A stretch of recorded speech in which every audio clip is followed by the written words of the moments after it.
আমার মা বিয়ে বাড়ি যাওয়ার জন্য 4টে শাড়ি আর 3টে ব্লাউজ অলরেডি কিনে ফেলেছে। বাট আমি শাড়িগুলো তোমাদের সাথে শেয়ার করিনি, কিন্তু ব্লাউজগুলো শেয়ার করছি, তোমরা দেখো কোনটা বেশি ভালো লাগছে।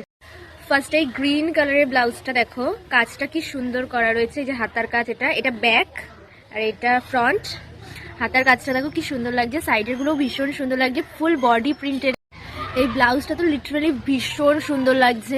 নেক্সট আছে এই রেড কালারের ব্লাউজটা, পিওর রেড কালারের মধ্যে রয়েছে। এটার কাজটা দেখো কি সুন্দর, এটা হাতা আর এই যে ব্যাকটা আর এই যে ফ্রন্টের পুরো ফুল বডিতেই কাজ করা রয়েছে। এই ব্লাউজটাও দারুণ লাগে। লাস্টে আছে এই ব্লু কালারের ব্লাউজটা। এই ব্লাউজটা তো আমি পরেছিলাম ওই বিয়ে বাড়িতে, যেইটা। সো মানে এই ব্লাউজটাও ভীষণ সুন্দর ডিজাইন, এই যে হাতাটা আর এই যে ব্যাক, এটা তো ফুল বডি কাজ করা রয়েছে। এই 3টে ব্লাউজের মধ্যে তোমাদের কোনটা সব থেকে বেশি ভালো লেগেছে অবশ্যই কমেন্ট করে বলে যেও। আর আমার তো এই 3টাই দারুণ লেগেছে। সো আজকের মতো টাটা। কেমন লাগলো অবশ্যই কিন্তু বলে যেও। Bye bye.